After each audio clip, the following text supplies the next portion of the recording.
Welcome to the MSDW podcast. I'm Jason Gumpert, editor at msdynamicsworld.com. Microsoft's new Cloud Partner Program goes into effect in October 2022, replacing the current Microsoft Partner Network model and bringing with it new priorities and performance metrics that partners will have to meet. But Microsoft's Partner Channel is a big place, and any new global program seems almost destined to create new headaches for partners that have spent recent years tuning their employees' skills, sales strategies, and project planning to the old model.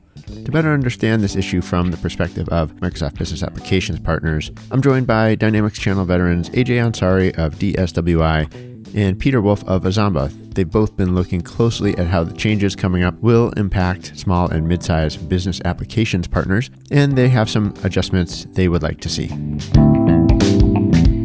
All right, I am here with AJ Ansari and Peter Wolf. Hey, AJ and Peter, welcome. Howdy. Hi, Jason. Great to have you here. Interesting topic today, and I had a feeling I'd be talking more about this. We're talking about some of the big changes coming to the Microsoft Partner Channel. I covered this in March, and I'll refer back to an article I wrote when Microsoft did its kind of reveal of the Cloud Partner Program. It's replacing the current Microsoft Partner Network model, and it introduced, as Microsoft briefed, the press on this and started to do announcements. You could see that it was, it was re-engineering what it wanted from partners, reprioritizing, putting in place new, solution areas, doing away with gold and silver competency. We're going to talk all about that here. But just, I wanted to start off by saying, as I sort of heard this initially, I didn't have enough detail to really dig into it. But I thought to myself, we're definitely going to be talking more about this because doing away with gold and silver, I know how much partners have invested in the current model, sort of engineering their businesses, right, to make sure that they align with Microsoft's priorities. And this new program is a real reset from what I can tell. And why don't we start by just helping me and helping our listeners understand how you see that so far.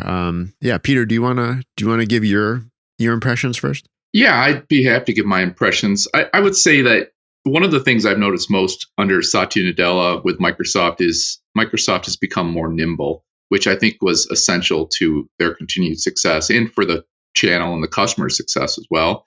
And so when they take their program, which was extremely complicated, they had many different programs for many different types of partners, and they're trying to simplify it. At the base level, I think we should all applaud Microsoft for doing that, Jason, because that's a good thing. Simpler is better, in my view. Now, what I think has happened here, though, is maybe they oversimplified in some areas. It appears to me that the new program model is designed for a certain size partner. But my own experience is there are a lot of partners that are on the smaller side. And so when we look at partners that are on the larger side, and the thing, of course, is always larger and smaller are relative, right? So for Microsoft, a partner that brings in 100 customers a year might be a small partner in their eyes. But for the channel, in my experience, in the channel, that's a big partner. I would say most Dynamics partners don't have 20 consultants. And I know we're going to get into the skilling in the different areas later, but they just don't have the size and the reach that this new program appears to be modeled towards. So I think there was just probably some additional metrics that they probably didn't take into consideration when they modeled this new program. And I think they were geared towards a much larger partner, which, of course, at the end of the day, if that is what Microsoft's going for, it's hard to blame them. They want bigger partners, fewer partners to coordinate with and to drive consumption. And I think those are good goals. And even smaller partners want to drive consumption. We want to make sure customers are buying this and they're using it, getting value out of it, because at the end of the day, we survive based on our customers' success. And so it's a good thing to drive value and consumption and, uptick of license usage. So I think those are all good goals. I think just the specifics around how they implemented it, I think they missed the mark for a big chunk of the partners out there. I'll stop there because I know we're going to get into some more details later. I'll turn over to AJ now and see what his thoughts were. Well, thank you, Peter. I think for the most part, you started off on the right tone, right? I think Microsoft, I do believe, means well.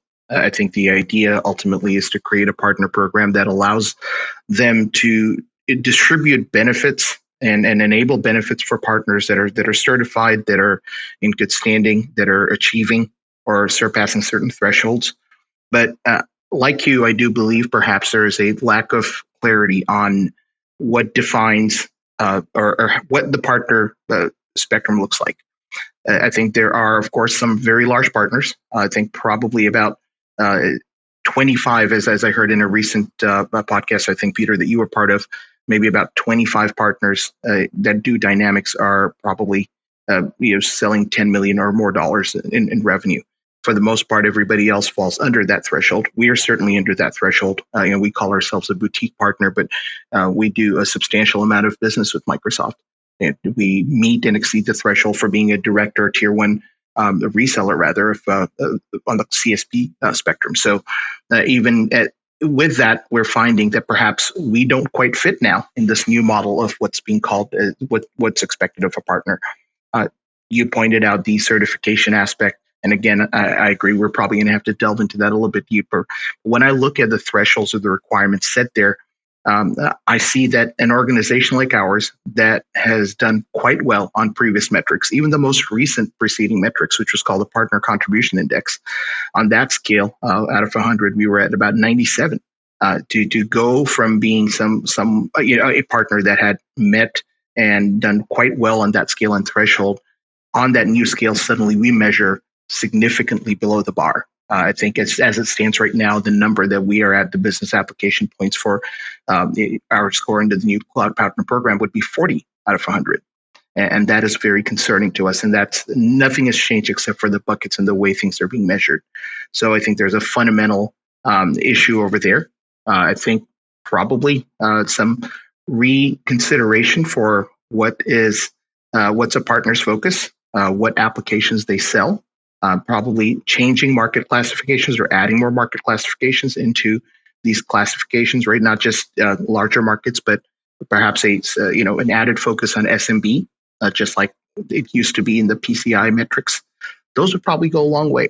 I think that is probably what I'm seeking for Microsoft to hear us on and probably implement as they look to further change this budding program around.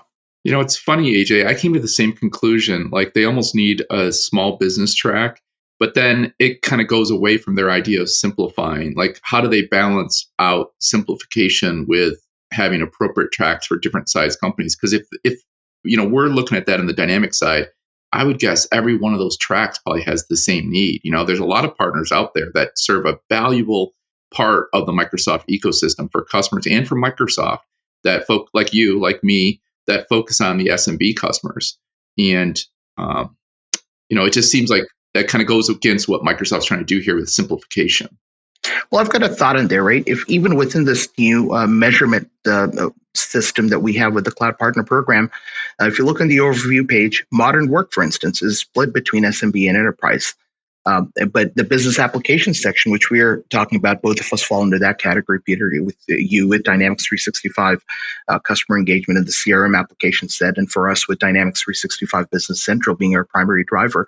I think we see current competencies or the way things are being broken down. It's only in one market area, which is called large, and I think that probably needs to be reevaluated. Also consider the fact that Business Central in and of itself is targeted towards the SMB set. So I think by extension, the partners that are going to be working on these are probably also going to fall in a similar category. So I don't think I'm really asking Microsoft to do a lot beyond or much different than what they're already doing in another category, which is modern work. And let's look to that.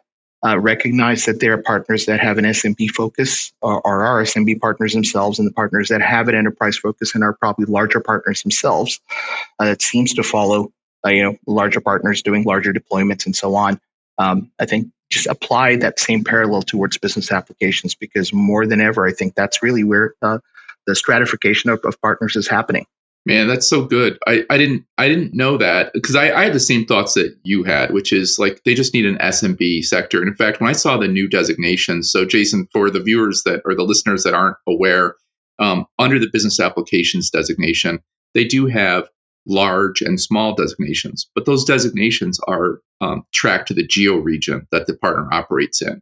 And that itself, I don't really understand. But in a way I do. A developing market might have a harder time to make some sales. So, each sale counts more, I guess, in some way. But for us in North America, all that matters is, there is no SMB focus, and there really should be. And AJ, I'm really glad you pointed out that modern work designation. I didn't realize they had an SMB category there, a subcategory, because you're exactly right. That's what we need here, because there's two tiers of partners: the enterprise partners, and then I would say the majority of the partners are in this SMB space, especially as you said with Business Central. It's designed for the SMB market, and frankly, customer engagement has a huge footprint in the SMB market as well. Yeah. And look, I understand not every category that Microsoft rejigs, if they do agree to do it, would necessarily be to our benefit, and so on. But just looking at certifications, going back to that once again, Peter, you started on something that was really important. The example of intermediate certifications requiring 20, right? I think I would challenge, or maybe let's not call it challenge. I would posit that very few partners in the space that we're in would be able to provide 20 consultants to certify. We as an organization are above the 20 threshold, but that is made up of consultants, developers, folks on the sales and administrative side.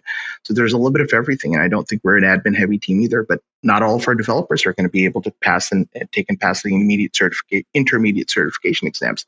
Frankly, on the Business Central side, there is really only one certification specific to Business Central.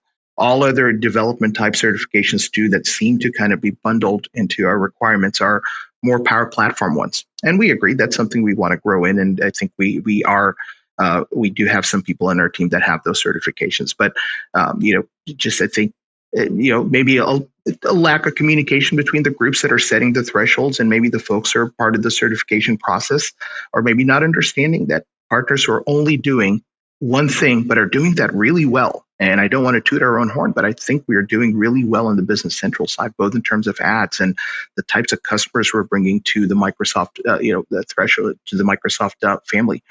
But we do that very well. But we only do that primarily, right? And I feel like there needs to be some recognition of what a Business Central partner needs or does, and then measuring those as opposed to bundling a few random things that may or may not make sense. I think you should toot your own horn, AJ. You do great work. I think a lot of partners do great work, and I think a lot of them are in the same boat as you. And Jason, I don't mean to make this the AJ and Peter show, but I kind of want to go through so there's three different buckets for qualification: performance, skilling, and customer success. And I think the certification is one I'm hearing a lot of partners push back on. And just for what it's worth, Jason, I'm not sure if you are aware, but most of my business is through partner to partner. So I work with a lot of Dynamics partners, a lot of modern work partners. My team acts as an outsourced practice arm for those folks. So I'm hearing a lot of opinions from different partners that are in the same boat as AJ and my team, which is, it seems like the idea of the program is good, the simplification is good, but they just missed the mark. And I think they missed the mark on all three of these areas, AJ. So if you're okay with it, I'd say we start with performance. And in the performance area, there's the only metric there is net customer adds, which I think that's great. Microsoft wants partners who are hungry, who are growing, who are trying to scramble for business. But I'm just going to use my own example. We closed 33 customers last year on CE.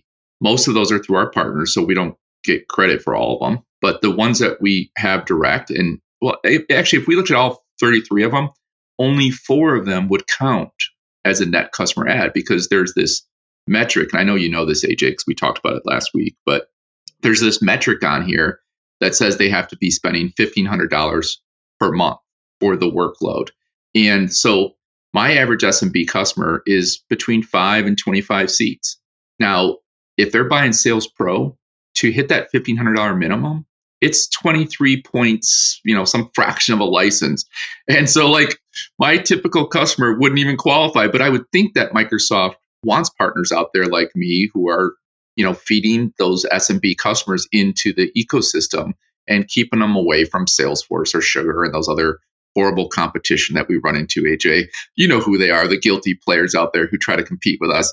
But I would think 33 customers is nothing to sneeze at, but only a couple of them qualify as a net customer add. I'm looking at my number right now. We only have two out of 33. So I think that like that in the performance category, I think that metric is also kind of a miss for the SMB focused partners.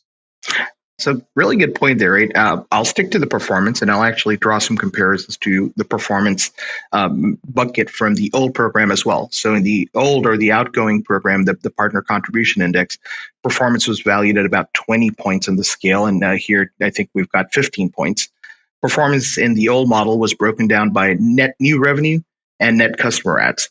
Let's stick with net customer adds first, because that is kind of what we're now getting in the new metric. Right over there, we had I think the requirement, the max you could get in that category was 10 points, and we had 7 out of those 10. And here in this new measurement, we actually have a whopping 0. And so let me define kind of what type of businesses we target. Right, I know Microsoft, their narrative around Business Central and some SME products has been pushing volume license sales, right? Pushing lots of customers. This is an easy to deploy product. Let's do a lot of ads. You sell it to more SMB customers, true entry SMB customers. Because we are historically a Dynamics NAV partner, we're used to doing larger, more complex implementations. We sell fewer deals, but each deal is larger. And to kind of prove my point, and the old partner contribution metric in the performance bucket, like I said before, there's a net customer adds, and the other aspect of it was what they called net new revenue. And that was also 10 points out of 20 that they would give in towards that total performance bucket. The threshold to cross there was 30,000. We sold 10 times that requirement. So, I think, as I explained, we resell fewer deals. We're not selling 1 or 2, but certainly fewer deals than maybe what Microsoft would have liked. But each deal is significant, both in user count and because these are not dollars and cents of our services. These are we cross 10 times that threshold with in Microsoft license sales, and so we were doing really well. Again, when we measure by that old metric, overall we had 17 out of 20, and in this new measurement model we have 0 out of 15, because I think there's no way to balance out where we don't sell as much in licenses or as much in net new logo ads, but we sell some very large deals, not some or considerably large deals. So that other bucket within performance that we were getting our reward from is simply not there anymore for us to recoup any rewards. Plus that, what you talked about, the workload requirement, that certainly seems to be hitting us as well. We do have some customers that are upwards of 100 seats, and I think our largest one is upwards of 215-ish. Maybe somewhere in that region of full users, and probably about another 40, 50 team member licenses, if I recall correctly. But our average number probably falls around the 50-ish mark. We also have a few that are 2, 3. We have a few that are larger, and so somehow we don't seem to, at this point at least, we don't seem to have earned any points, right? And so to go from 17 out of 20 to 0 out of 15 clearly shows that disparity in models. Again, I'm all about simplification, but I think there needs to be some recognition. Some partners will, I would imagine that Microsoft would certainly want to value a partner that brings 10 times its own previous threshold for net new revenue.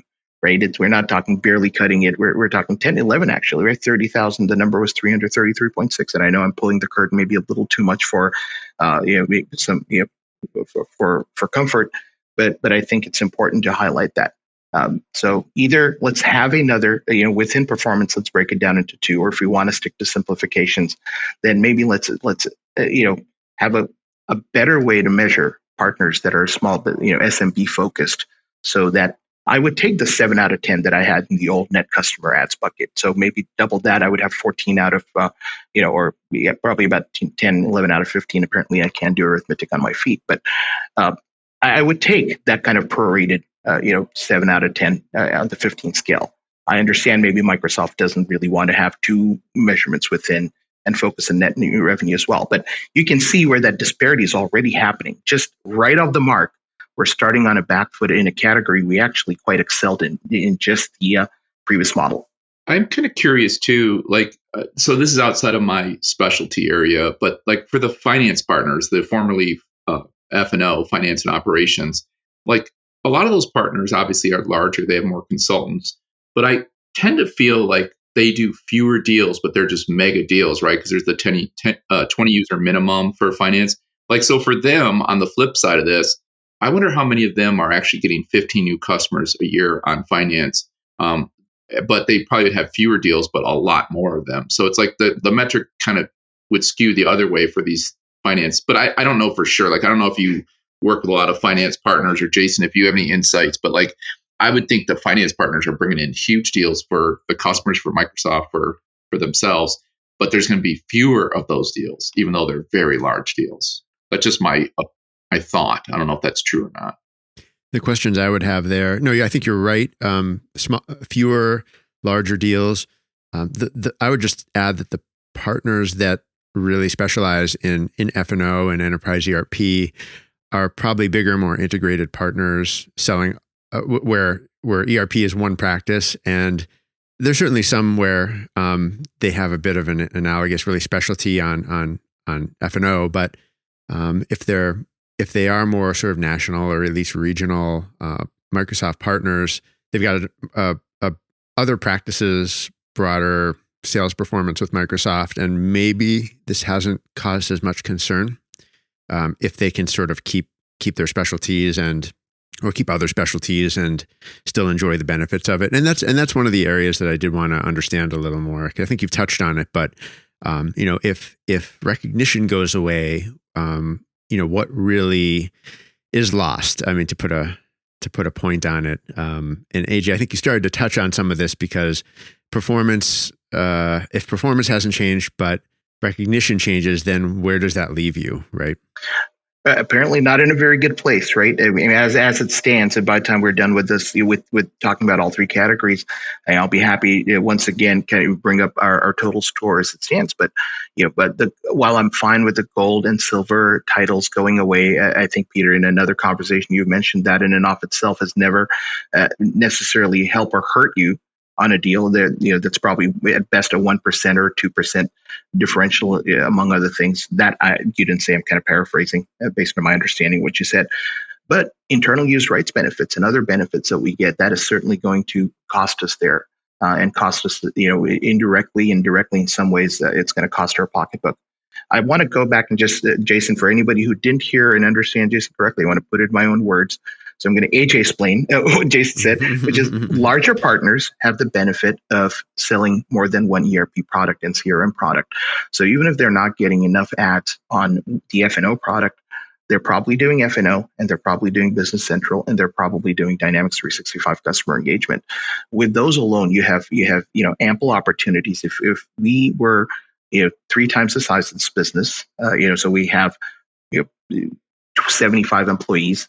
Clearly, we'd have no problem across 3 practices selling and meeting and exceeding that. So clearly rewards larger companies more salespeople. Just because they're larger, they'll have probably more salespeople, exposure to more markets, probably also less industry focused, right?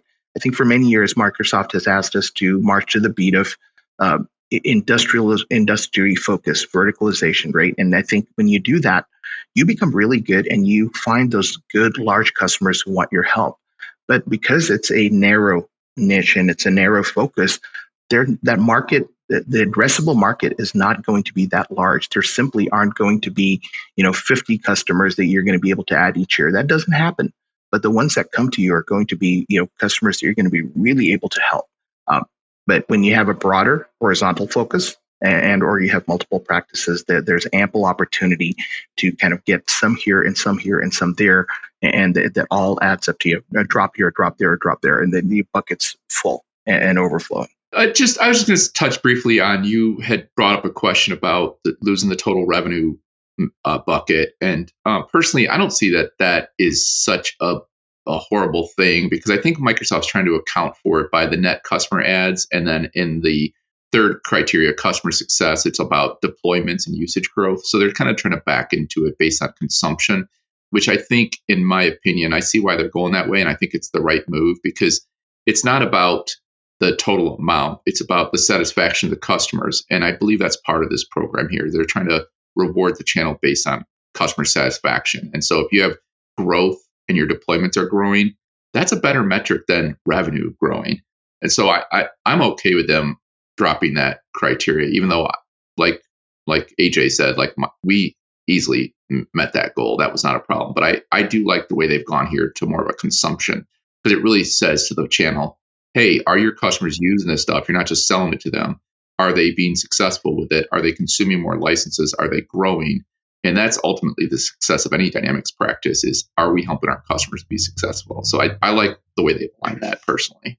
Oh, okay. So I guess maybe to bring this into the BizApps realm even a little more specifically, this plan or this program, as it's been announced and starting to be detailed a little more, people getting a better look at it. There's sort of a parallel track. So there's sort of Microsoft's corporate planning and strategy. Then within Dynamics, Microsoft has its own Dynamics, sort of partner chief, like head of partner strategy, just for BizApps. Have you heard anything from the Microsoft, from the Dynamics team, from the BizApps team on how they weigh in on this? I personally have not. I'm not. That is such a great question. It's one of the things that I asked when I saw this new program roll out. I'm like, who was involved with shaping this? And, Microsoft's a big tent. They've got 1 million different partners of different shapes, sizes, and flavors. And so it's got to be very hard for them. So that, again, I go back to, it's great that they're simplifying for their own sake and for the channel's sake. But who is involved with making these decisions? That is a good question. I've asked before, too, if there was any kind of partner advice. I kind of get the sense that some partners were involved with shaping these metrics, but I don't really have a hard answer on that. I don't know if AJ, if you have any insights into that. Not specifically regarding the new cloud partner program model, but I believe it was the directions of me and Jason in Milan, where we obviously have a lot more attention and attendance from the Microsoft BizApps Dynamics 365 Business Central team, and all the chiefs are there. And I had an opportunity, with some other MVPs, to have a conversation with some folks in the leadership, and I did bring up some concerns regarding how I thought partner programs that were being developed and evolved, even with the partner contribution index and some of the things that were being done there, I had certain concerns, and I brought those up. And while I think they were sympathetic to what I was saying, I walked away with the understanding that that's maybe outside of their purview, right? I think different teams, different focus. The BizApps folks are more focused on the application creation and development and the functionality and enabling partners and doing all they can to help us do our best. But aspects of the partner program itself, the development of the partner program and how that's set up, those are things that are simply outside of their purview. And so while they may at best be able to raise a voice for us or raise a hand, I don't think that's your core focus. I don't know how much they're involved in the creation of these programs, to be very honest. Well, I think I mentioned this actually on our last podcast episode, but I'll mention it again here. I mean, one of the big shocks of the Directions North America event that took place in April was, that happened after this announcement, and I heard next to nothing from the Microsoft representatives at that event about what this means. And that was, looking back on it, it's kind of almost more shocking than kind of my first impression, because, as we learn more about what the potential impacts could be and how serious these changes are going to be, the fact that Microsoft didn't have anything really to add, and they were let's face it, they were very light on partner strategy at that event overall, when they had all the North American, or I should say all, but, a big chunk of North American SMB BizApps partners in one place, that they didn't have more to say about some of these things. So I want to add something there. And I think one of the reasons that happens, Jason, is Directions, even though it has become the flagship event for Business Central, both in North America and Europe, and actually in Asia as well, with the Directions Asia conference happening, it is at the end of the day a partner-driven and partner-created event. And so I think when Microsoft does look to send people over, the focus is to send folks over, and they to their credit, they do in good, strong numbers and very, some of the most involved folks in the Business Central product, but it's the folks on the Business Central product that come here. We seldom see folks from other teams I think at a Microsoft conference or an event, we'd be more likely to see those. And unfortunately, these days, there isn't a Microsoft partner conference focused just on business applications. Now, somebody's going to raise their hand and say, hey, what about BizApp Summit? I agree there is a conference called the BizApp Summit, but it does seem to be very product focused, again, product app functionality focused and less on partner strategy focused. So maybe we're missing out a little bit. Perhaps inspires an opportunity for Microsoft to really address this a little bit harder. At the end of the day, it is the kind of, I think it's in the past long been known as the Worldwide Partner Conference. So maybe there we're going to see some coverage on it. It's just, you're right. I think right now that coverage hasn't happened in directions. The clarity isn't there. I think back to, without rambling too much on it, but I think back to why my conversation had come up with the leadership at Directions EMEA. It was because we had a customer that was that we were doing quite well with, but we were only their partner for Business Central. They also had CRM licenses through another partner. We hadn't sold them. We weren't implementing them. And the customer decided they were going to go off of CRM into another application. And about the 80 or so licenses that they had, I think, of CRM were turned off.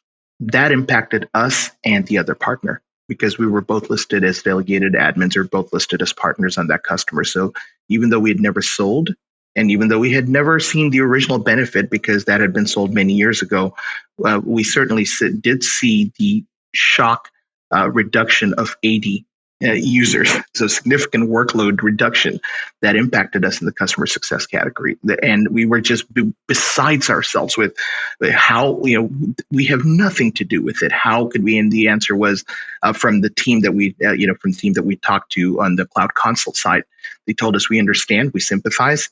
Again, that's how the program's set. And I think, again, with the Microsoft leadership on the BC side, when we brought it up again, they sympathized. There wasn't a live with it but type of attitude. Certainly not. I think they were empathetic and sympathetic, but it didn't seem like there was much they were going to be able to do there. Boy, AJ, I wish we had talked about this when that happened to you, because I had a similar situation where a customer had BC, but they hadn't rolled it out yet. So they bought like a lot of licenses of BC, but they weren't rolled out, and they were dragging down my MAU percentage. And I'm like, why am I being dinged for something I didn't sell? And I have I'm not involved with the implementation of it. So why am I getting dinged on it? They're like, sorry, that's just the way the formulas calculate. And I'm like, well, your formulas that doesn't make sense, because I didn't get any of the money for it. It didn't count towards my net revenue, but I'm getting dinged on the back end. I wish I'd known you were facing the same struggle. I felt like I was just going crazy with the way those numbers were calculating, dinging me for something I had no involvement with. It's very, very odd. Hopefully that won't happen in the new formulas, though. I certainly hope so. Yeah, fingers crossed, right? So I've heard a little, and I think I have a better understanding of sort of some of the things that you will be talking, raising your voice over if you have an opportunity to get the right ears within Microsoft. I don't know. Do you see any other ways that partners are going to try to push some of these topics further? I don't know. I think of the IAMCP or just back channels. So I see IMCP. Go ahead, Pete. I see IMCP stepping in and being a voice, but how much of a voice they are and how much that changes the course of where Microsoft goes is anybody's question. It's a whole new world out there now. Now that Gabrielle's gone, and there's new people in place, justifiably looking to simplify and streamline things and make their mark and, improve things for the channel and for Microsoft. So how much are they going to listen to the channel? That is anybody's guess. At the end of the day, Jason, like my team looked at the new programs. We said, you know what, the benefits are a little bit better from where we are right now. We'd love to qualify. We looked at the scores though and realized the way the metrics are right now, a partner like us, who I think plays a valuable role in the Microsoft ecosystem, just has no chance of getting one of these new certification levels. And so in some ways it's liberating, because you say, I'm going to move on to something else. Because, as a business owner, we have to pay the bills. We have to pay our employees. We have to, do more things with our time, and we can't focus on the negative things. At least that's our attitude over here. And so in some ways it's liberating, but where it's going to really hurt us and hurt other partners like us is losing benefits is going to be a problem because we will then have to pay for those benefits, which then takes away funding from marketing, from employee salaries, from certifications, training. It slows us down as a channel. And I know what Microsoft has done to kind of offset that fear, that concern, is they've promised that they will extend the legacy benefits for up to a year. And I've heard people say, although I don't see it writing yet, that there's no thoughts to discontinue that. But Jason, in my mind, if I could just keep buying legacy benefits, this is a no-brainer. This conversation doesn't even need to be happening because I'll just purchase my IUR rights and we'll be done with this because my customers don't care about those badges, really. They just don't. It's very rare where a customer says, "Are you gold?" Because if you're not gold, I don't want to work with you. That just doesn't happen. So really, from a partner standpoint, from a very practical standpoint, I just care about what are my IURs so I can use the tools internally and I can move my own business forward faster and be a good team player with Microsoft and the channel. And so for me, if they continue doing the IURs, that's fine. That's great. That's a great solution. But then I have to ask myself, well, if I can just continue paying for IURs, some sort of like Action Pack Deluxe is how I'm phrasing it in my own mind. Well, don't they need to know who qualifies for that Action Pack Deluxe? And then we're back to the old scoring model. So it's like it goes full circle back to where we started. Unless they just say anybody can buy these new benefits, and in which case a lot of partners are probably going to be like me and say, that's great. Let's just get the benefits because that's really what we're here for, is to get these internal use rights so we can streamline our own business, learn the tools, sell it better, and move on. Does that make sense what I'm saying there? It's like, no, it does. It does, right? But the benefits, really. I think the only place where maybe I take, I generally agree with you in very broad strokes, and I'll also answer Jason's question in a second, on how we get the message out to Microsoft. But I don't necessarily want to entertain the idea of having to pay more beyond the things that we're already paying into our relationship with Microsoft, right? I don't treat this as a transaction. It's a relationship, but I understand there is a certain membership fee, for lack of a better word, and certain things that we pay towards that relationship.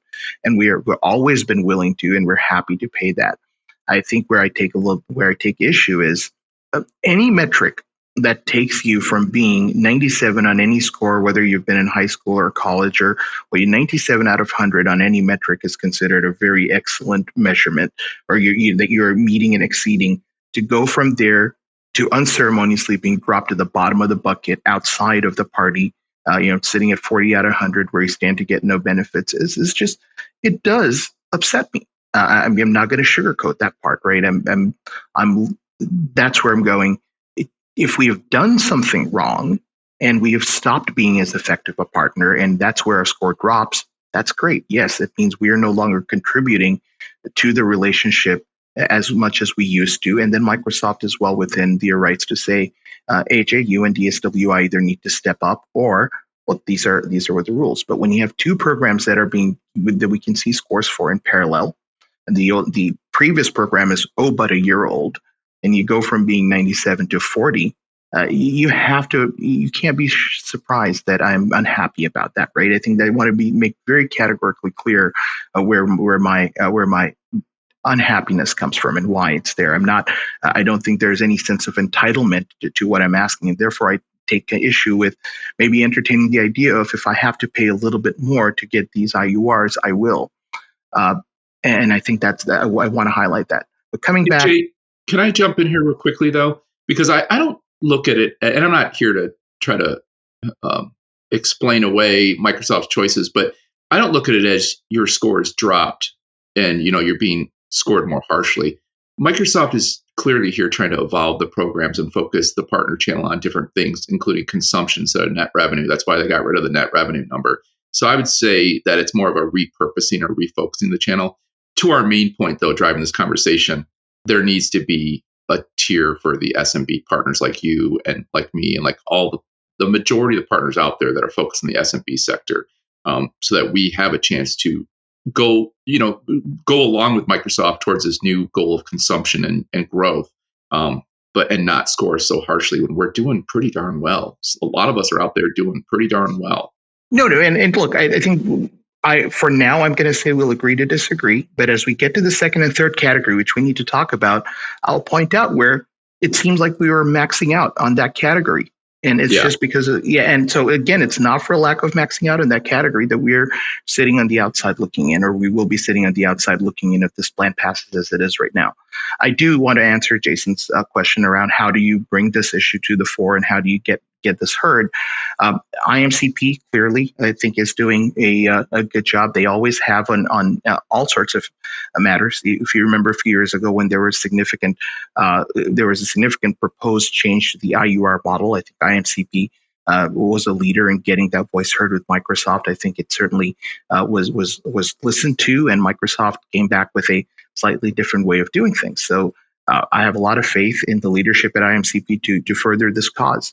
But I think as with all things, we sometimes have to take our fate in our own hands, and we have to speak up. And not knowing who to pick up and dial, there's not a 1-800 call somebody on this program besides a cloud consult where they'll answer questions, not so much take that feedback and change the program themselves.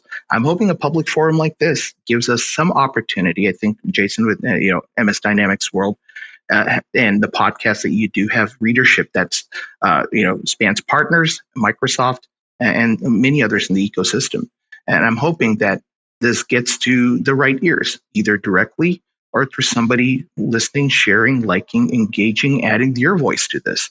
So ultimately, this is coming to a public forum and highlighting something that I think, again, I don't think anybody's ever set out to intentionally, cause so much discomfort in the partner space.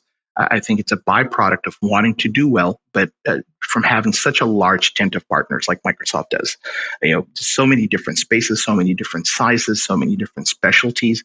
And to Peter's point, the desire to simplify, I think sometimes just doesn't work so well when you have such a broad spectrum of partners under that tent. But maybe we should go to skilling, which was the second category, and in the old metrics in the partner contribution index was called capability. Jason, is that okay? Should we go there? And maybe, Peter, do you want to lead that section again like you did the last one? At the end of the day, the skilling section is pretty easy to understand. The requirements are broken into two buckets. It's intermediate certifications and advanced certifications. And the intermediate certifications, to get the maximum score, you need 20 separate individuals certified.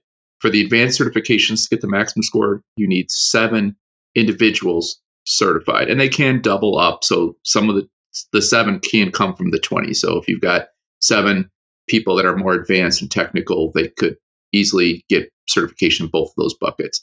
The challenge I see here is, again, I work with a lot of partners. A lot of Dynamics partners work with me to be their CRM arm. And most of the partners out there, and Jason, I know you and I were talking before you started recording, but like the percent of partners with 20 individuals who could be certified is got to be small. It just, I don't know what the stats are. I don't have any analytics about this, but I've got to imagine it. You could probably count them on maybe all your fingers and maybe all your toes. So it's got to be a very small number. I think most of the partners are probably under 10 consultants that could even get certified. So I think that's a big change in my opinion. So one thing I'll add there is, at least it's not a all or nothing bucket, right? So if you have X number, if you have 10, then you can at least get 10 out of 20. And that number, I agree. I do think that Microsoft should revisit that, and maybe 20 is too high a threshold. And we will work to get more of our folks certified. Clearly, not everybody in our team who can be certified today is. But what I want to draw everybody's attention to, if you're not a Business Central partner, or if you're considering being a Business Central partner, you're not doing it yet, is there's really only one Business Central certification exam. It measures core competency. There is not one that is an intermediate or an advanced level exam. There's certainly not one that is around development yet. So with just one exam, the MB 800, that is the intermediate, that is the beginner, that is the advanced specification. But we only count that MB 800 in the intermediate bucket. If you look under advanced certification requirements, you'll see they're kind of the examples that are given, or the PATs that are provided. Is a Microsoft certified Dynamics 365 finance and operations app solution architect expert. Well, we don't do F&O, so you can cross that off. We would have no business knowing or having people certified on that unless we hired somebody and they just happen to have that certification. Or the next one is Dynamics 365 a Microsoft Certified Dynamics 365 Plus Power Platform Solution Architect Expert. And we do have some folks that have the one or two of the Power Platform exams, but I believe as it stands, that does not count towards any points there for us. And the third is purely on the Power Platform Solution Architect Expert. So I think from a position of there is no advanced exam for Business Central, our specialty, our bread and butter is Business Central. So we're being asked to score up to 15 points in a bucket where there are no exams for us that meet that criteria. Again, I think in the last one, I just very quickly, it compared against how we scored in the partner contribution index. It used to be called capability in that particular measurement scale, if I recall correctly, I think. And there we had done, let's go back, or skilling now, capability in the past one. There we had to get 5 functional consultants certified, and we met and exceeded that. And we had to get 2 developers, and our 2 developers had passed the Power Platform exam. And so we had 2 folks who'd taken, I think it's the PL 400 or PL 600. Forgive me for not remembering off the top of my head. And so we had maxed out on that. Right now, unfortunately, in the one issue you brought up, Peter, was the headcount. I won't rehash that again. The other issue, I think, is not having sufficient exams for a category you want us to measure us on. So, I would either say, when I know there's going to be a period where the old program will continue to be honored, but I hope that by the time this absolutely goes into effect for everybody, I'm not averse to what they're trying to do here. I certainly hope the number required will go down, but I also I think challenge Microsoft to bring some of those exams to Business Central. Let's absolutely measure partners. I am fully in favor of having certification exams and consultants and partners having to show that they can actually do what they claim to. But it's kind of hard to do that when we only have one exam for Business Central. And this is a product that's been along for a long time. So my challenge to Microsoft for anybody listening is let's please work on it. And let's add more exams. I think there's a demand for it. There's a need for it. Absent it, I think it's also not very fair to measure us and then set a 15-point kind of threshold on that. It's really interesting, AJ, your perspective on this. For me, the advanced certification, I assumed it was around being able to tailor the solutions. And on the CE side, that all happens from the Power Platform. So it makes sense on the CE side that 2 of the exams are around the Power Platform under the advanced certification bucket. So like to me, it makes sense that on the BC side, it's more of an advanced certification on the BC. And by the way, Jason, for any of the viewers, or I keep saying viewers, listeners who haven't looked into this yet, you should definitely go to your partner dashboard, go to the membership section, and these new scoring will be found under the solution partner on the left-hand side of the menu. And then there's the business application. So you can go in there and look at your score right now, just so you can be prepared and, take a deep breath first, maybe. Yeah, exactly. But so like AJ, so all the things you talked about. Yeah, exactly. But all the things you talked about, for me, I understand your perspective now on the BC side. That makes a lot more sense. But for me, it was all about, it was 5 individual certifications and 2 on the advanced. And now it's 20 and 7. That is like such a jump forward. It's like, it's hard to even imagine, truthfully, to go from 5 individuals to 20. And frankly, like, so we're probably going to, we're on track to do about 50 new CRM customers this year.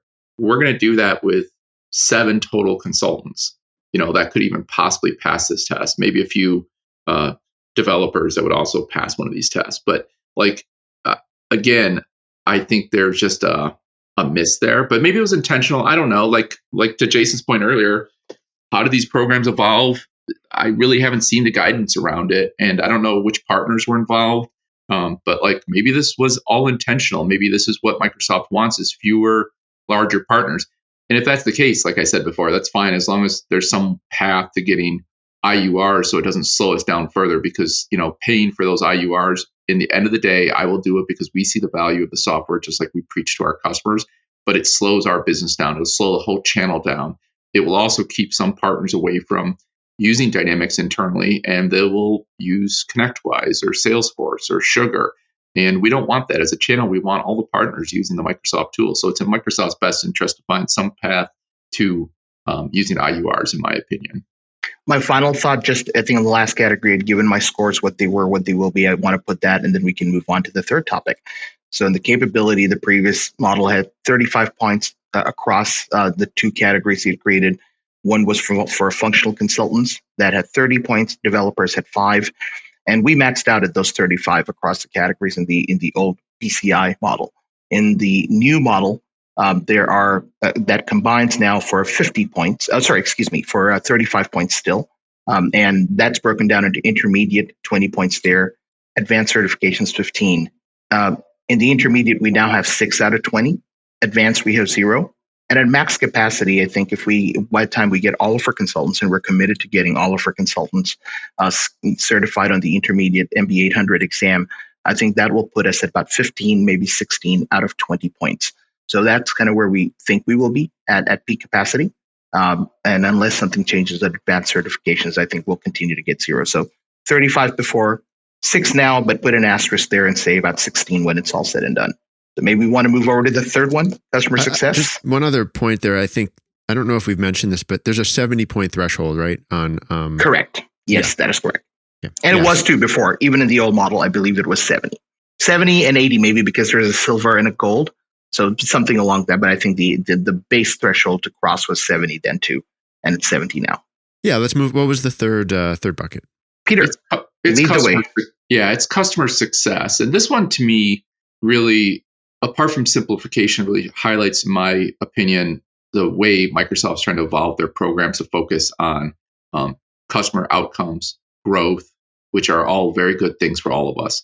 The way they did it, again, probably needs to be fine-tuned if we want to accommodate for the majority of the partners. But they have 2 buckets under here, Jason. One is deployments.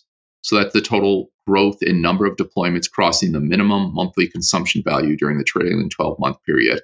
So it's about how many deployments you're managing. And then there's usage growth, which really is tracking the consumption. So if you're helping your customers, they're growing, they're using the software more. That's a great thing for all of us. So they're tracking that number as well.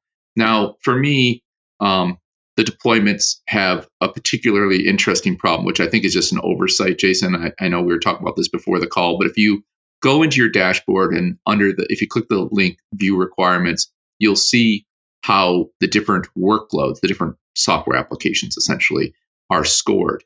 And the CE category, which is where I live, doesn't even have a score. If you go to the document, if you go to look at the table of the workloads and how they're calculated at the rate, it's in the documents, there's a section called customer success, which is for that bucket. And it explains everything very well, by the way. So for all of you who are new to this and just starting to explore, the Microsoft's done a pretty good job of explaining these things. But there's a table that explains the different value points assigned to each workload, and CE is nowhere to be found in this table. So I don't even understand, what we're going to get measured on there. And then if you also look at like finance and operations is scored at 100, Business Central's at 1,000. And so that makes me scratch my head too, because it just honestly, it'd be nice to have some explanation of how they came up with these points and how we're supposed to put comprehension around these points and how the software is used and sold. Because without that, it's just numbers in a table and a formula that, it's just a formula. That's all it is. There's no comprehension. There's no way to really understand what they're measuring on and what we're supposed to be striving for. I do agree, though. Missing the why is certainly, it leaves me scratching my head when I look at the workload table as well. I'm happy Business Central is 1,000 as opposed to, I think, probably the highest one along with Remote Assist, Talented Onboard. Maybe it's because these are considered emerging categories. But, within the Power Platform, you look at Power Apps, Power Automate, and Power BI, they're not equal. So even within those, there's some higher numbers, I think, for Power Automate. So, I think some clarity would help. Just why this is and maybe what we can do to improve in certain categories. I don't know. But I just wanted to address that. But Peter, if you had some more thoughts to share before I chime in with mine, please continue. Well, for me, I think I'm going into broad strokes here, AJ, and I think you're going to go into the weeds, which is, I think both sides are instructive. But I will say on the usage growth, there's another concern here, which is, again, it all focuses on what is a customer? What are we measuring the baseline against? And so if a customer's value, it doesn't even hit the boards as a baseline until they're a certain size, I think that misses the mark, because if you help a company with 10 CRM seats, 10 CE seats, grow their business to 5, that's significant growth for that small business you just helped. That customer's probably going to be a raving fan of Microsoft products, and it's going to go out and tell their peers and spread the glory of the Microsoft business applications. That's a good thing. And granted, it doesn't create as much economic impact to Microsoft as a customer going from 100 seats to 150 seats or 500 seats to 700 seats. But the key is, how do we measure that baseline? Who counts as a customer and who doesn't? And I think, in my opinion, this whole metric is who counts as a customer for both the first metric, which was the performance, the net customer adds, and under customer success, who counts as a customer? And I think that's an important statement that needs to be clarified. And there's no right or wrong. Microsoft can define it as however they want. And it's not to devalue these smaller customers, but it's just for the scoring purposes. Here's who we count as a customer. Here's who we don't. But it would be nice to kind of understand the target here. Because again, for me, if we're not going to be able to hit this metric, and that's by design, that's fine. Just let us know so we can all move on. So, because at the end of the day, I'm not changing my business. I'm going to still be, out there helping customers get up and running with what I think is the superior business applications, which is the Microsoft products. But I need to know so I can plan my future and how fast we can grow. If I need to start spending my money on the licenses for my internal use, I'll do it. But it's going to slow me down. It's just going to take money out of my marketing budget. It's going to take money out of my, training budget. Every one of the partners listening to this podcast is going to know what I mean by that. Like, when you take money that is right now, you're getting services at a certain price, and all of a sudden that price increases, it's going to slow you down. It acts like a brake on your engine of growth. Yeah, the pie doesn't become any larger or smaller, but you have to reallocate stuff within the pie, so it's got to take from somewhere else. So yeah, you're making a good point. Shrink the growth. Yeah, and it's going to shrink the growth rate of that pie. So instead of the pie growing by 25%, if you're spending a certain amount of money on just, boy, that pie example falls apart. But if you're spending a certain amount of money on licenses that you didn't have to, so you're not going to be able to grow the oven as fast. How's that sound for a pie example? Nice. I love how you went to the oven with the pie. That's actually very creative. I've never heard that done before. So, one of the interesting things about the customer success bucket is that how it's defined now versus how it was defined before, right? We had similar categories in the PCI model. Customer success then was valued at 45 points. Will be valued at 50. So I think, to Peter's point, Microsoft's definitely putting more weight, albeit maybe not significantly more, but they're putting more weight there. And that's great. And I'm certainly not opposed to it. I think when you look at the old scale for the customer success, broke down into new deployments and MAU. And for anybody who's not a big fan of acronyms or doesn't know MAU, that's monthly active user, or MAU growth. So monthly active user growth is kind of that other aspect of it. And so under new deployments in the past, it was defined as new large deployments. Sorry, even then, the context that maybe wasn't stated in the title was always large deployments. And now it doesn't specifically say that, but as Peter aptly pointed out, there is a table where you can see how the points are assigned for some of these, and then how I think what the definition of customers is. This all goes back to where we started this conversation. I think not having a category within this measurement for SMB, in the old metrics, it was called the SMMCS, or I think the SMB option for SMMCS, which I think, for just lack of a better word, I'm going to call it SMB. I'm going to make it short and sweet. Not having that category, I think, is really where maybe the definition of a new deployment or a new large deployment has shifted. In the old system, 20 points were available for the new deployment category out of 45. In the new method, it's 20 out of 50. So about maybe just a little bit, give or take, still around that same percentages. But in the old one, we were maxing out on our points there. In the new one, we are at 4 out of 20. So what that tells us, and I think probably other partners are going to see the same, what were previously called large deployments, or some of them are no longer called large deployments. And I think that is simply because here we're not creating a subcategory for SMB. Remember, again, Peter or Jason pointed out at the onset, I think, Peter, it was you, that in the new business applications measurement for the Cloud Partner Program, market classification is more geo-stratified, right? You got larger markets, smaller markets, and by virtue of where you are, you're either considered in the larger market or smaller market, and the requirements are set thus. In the old model, it was by large or more kind of, what they call cloud business applications or the enterprise set for enterprise workloads, or this SMB option, which was more for the SMB type of workloads. I think adding something along those lines, once again, would probably make it realistic. But to Peter's point, look, if the partner program is being defined specifically with this in mind, then while I may not like the numbers, I understand that's what it's being measured on. But for anybody on the Microsoft side looking, my ask is, look no further than the Cloud Partner Program for modern work. Within that lies the framework for stratification by industry focus or by market size focus, and not so much by geo. There's an SMB and an enterprise breakdown.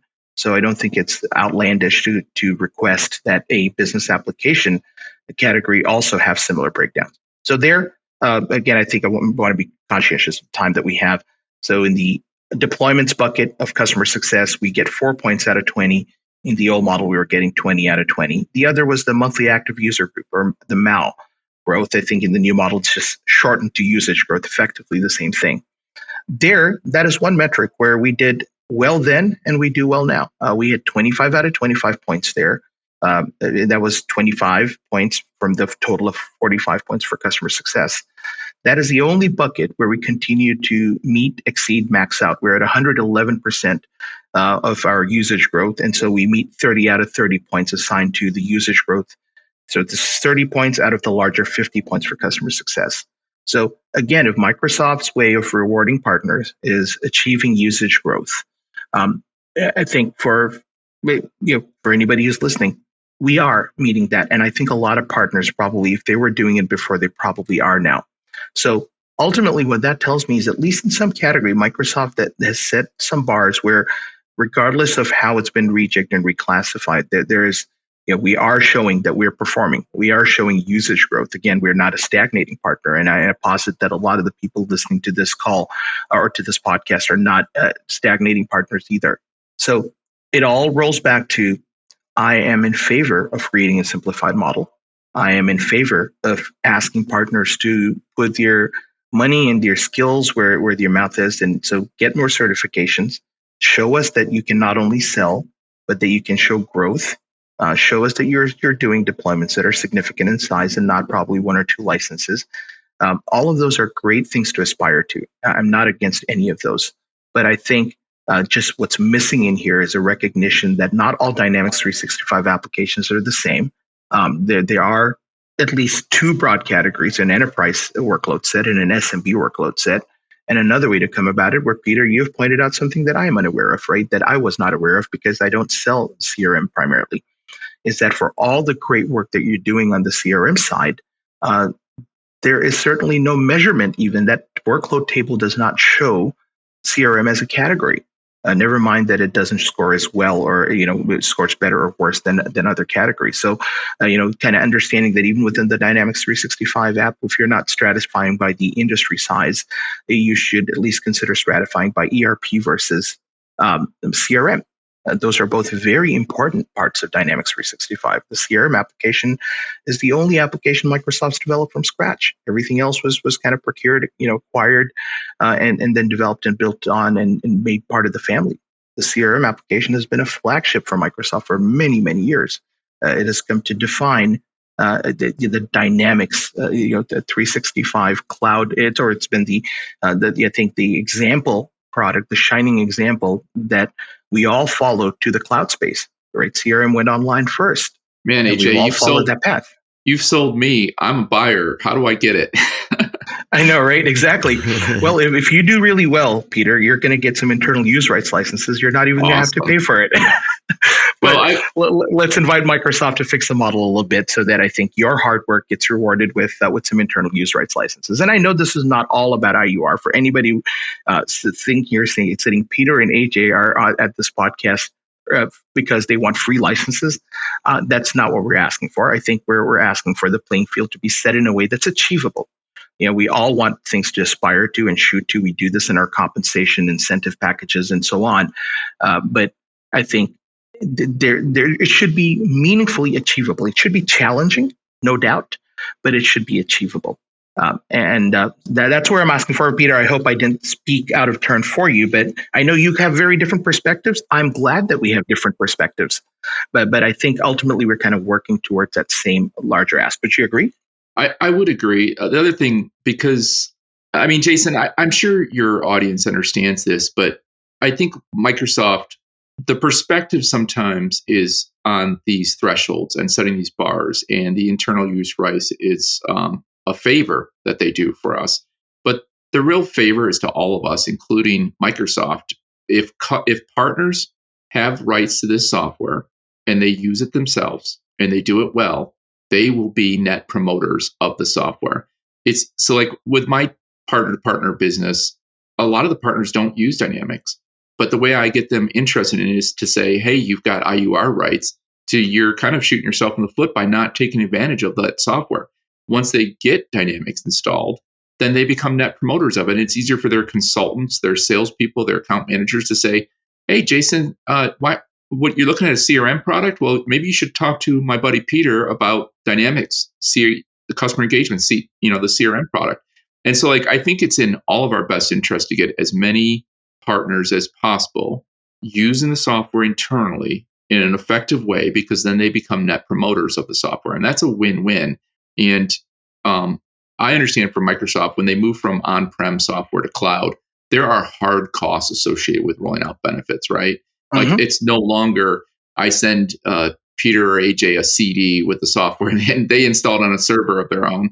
They have hosted resources that are consuming electricity, there's parts, there's labor. So Microsoft has hard costs there.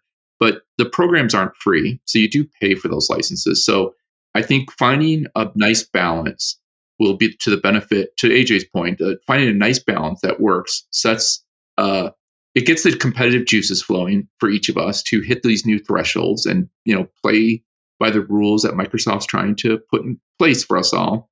I think that's a good thing, keeps partners' interest and engagement. But I also think making sure that the partners understand about the IURs and why you should be using them, I think it's a win-win for everybody. And I hope that Microsoft sees that too and adjusts these programs so that more partners can participate in the program. It's a tough call though, Jason, because I know Microsoft's got to evolve too, right? They've got to keep growing. They've got to refocus partners' efforts. And there's a lot of partners out there that are more lifestyle businesses, and there's nothing wrong with lifestyle businesses. But if you really want to be part of this cloud partner program, Microsoft's saying, hey, be engaged, grow your business, get consumption, make sure the customers are getting value. That's an admirable thing. I think AJ and I both, and again, AJ, I don't want to put words in your mouth, but I think we all understand that, want to do it. But just Absolutely. make sure that the bar isn't so high that I've already heard from some partners, Jason, that are saying this is impossible. Maybe I should shift my business, not on the dynamic side, but on the modern work solutions. A lot of people are saying, oh, I should go back and look at G Suite. I hope those partners don't do that, because I used to use G Suite. It ain't that great. So hopefully they're not going back and recommending that to their customers just because the program has soured put a sour taste in their mouth. But that is something that Microsoft, I'm hoping, is putting in their calculations. Yeah, I would say Microsoft wrung a lot of those lifestyle businesses out with some of the channel incentive and program changes of several years back. I haven't talked about it recently with many people, so I could be wrong. Maybe you do still see quite a few of them, but I would think that many are gone. This will certainly wring more of them out. But let's face it, I think most partners these days are achievers, like you said. They're goal oriented. They're very business savvy at this point, because they're not kind of riding a wave on easy street with IURs and that don't cost much to get. That's been my, I don't know, maybe this is opening up a whole another conversation. It kind of is. And I know this is probably a pretty lengthy podcast for your listeners. Hopefully people are still tuned in. If I could just recap, I'd say for the partners who aren't aware of this yet, you need to go to your Partner Center dashboard right away and just look at under the members. Like I said before, on the left-hand side, you can see the new partner programs. And just take a look at it, see the scores, and understand. There's a link to the Microsoft Docs website if you hit this, see more information.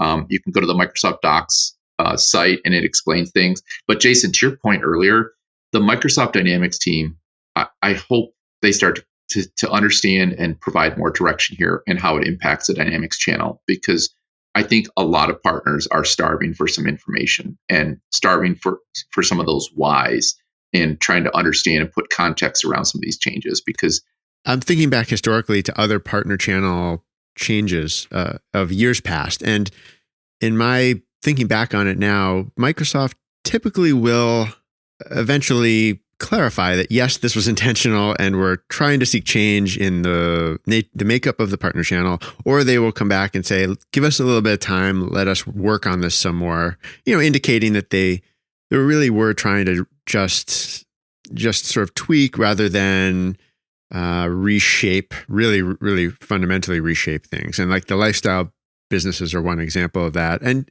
often my experience, I've been able to get eventually, maybe not right away, but eventually get a fairly straightforward response from someone at Microsoft in the channel group who can speak to why things are changing and why they'll stick to their guns or make future adjustments, right? So that sort of will come out in time, I think. So I'll end with, or my part, I think you did a great job recapping. I will not recap. I'll end with an ask, a thought and an ask. I think in the past, Microsoft has rolled out programs or announced programs, and then they have modified or tweaked that based on public feedback, right? Partner feedback, and maybe how much that they're doing. We've seen some parallels with the new commerce experience, either timelines or certain, rules or conditions within it. In other cases, we've seen just partner contribution index, to think back to the one that the model have been comparing this new model to all along. We saw some changes there too. I think the first incarnation that was announced did not have the SMB option for SMMCS. So then there were some changes there. So I think there is some precedent, which means Microsoft listens, and I'm very encouraged by that. I think in the presence of sufficient evidence and in your partner concern, Microsoft seems to listen. I hope this is going to be one more example of that. So here's my ask: if you're a partner listening to this podcast and what Peter and I are saying resonates with you, have a discussion. If you're a managed partner, especially, have a discussion with your PDM. Flag this podcast up to them, ask them to listen, and tell them if they like it to send that up to their manager. If you're on the Microsoft team and you're listening to this and this resonates with you and you understand where Peter and I are coming from, and that this is not an entitled situation, more of an ask and a concern, because we want to be good partners with Microsoft. This is not nobody's sitting here giving ultimatums or nobody's sitting here just crying foul. We want to be good partners. I think we've demonstrated that we are. A lot of the partners in the channel are. If this resonates with you, escalate this to your manager. Flag this up. Ask them to hear this podcast and have them pass this up the chain. If you know somebody who's directly responsible in this, the model creation, send this to them. Share this with them. I think a lot of times it's just a matter of they've got 1,000,001 things to do when they're creating this model. And of a lot of the things that they could have done right, they probably have, but invariably there's some constraints that they probably forgot about or didn't consider or didn't seem as significant. But maybe hearing us talk about it, and I think we've been reasonable in the way we've explained ourselves, hearing us and hearing other partners talk about it, share this, talk about it, get in front of other folks in public forums. Maybe this will result in that change we're hoping for. So that's my ask to you. If like it, share it, talk about it, send this to somebody up the chain at Microsoft in your leadership, and let's see if we can't get somebody who agrees with that and ultimately tweak this a little bit. This is not we don't want to throw the baby out with the bathwater, but I think there's probably certainly room for some change. So I'll end there. Thanks for the opportunity, Jason, to share these thoughts with your audience. And, I'm looking forward to a bright future with Dynamics. I know we all are. So hopefully we can get some answers around these things and move forward. So I appreciate you helping spread the word. You do such a great work with your podcast, and we all appreciate your efforts. Amen to that. Thank you for the opportunity. Thank you for the forum. And, I absolutely love what you're doing at MS Dynamics World. It's such a pleasure to get some really honest, open looks at what you're thinking about and what matters. So, AJ, Peter, I really appreciate both of you being here. This has been another episode of the MSDW podcast. My thanks once again to Peter and AJ for joining me today. If you have any comment and want to get in touch with me, you can reach me by email, jgumpert@msdynamicsworld.com. If you want to get in touch with Peter or AJ, we'll place some links in the show notes. And to follow all of our updates, please follow us on Twitter and on LinkedIn. Until next time, this is MS Dynamics World, signing off.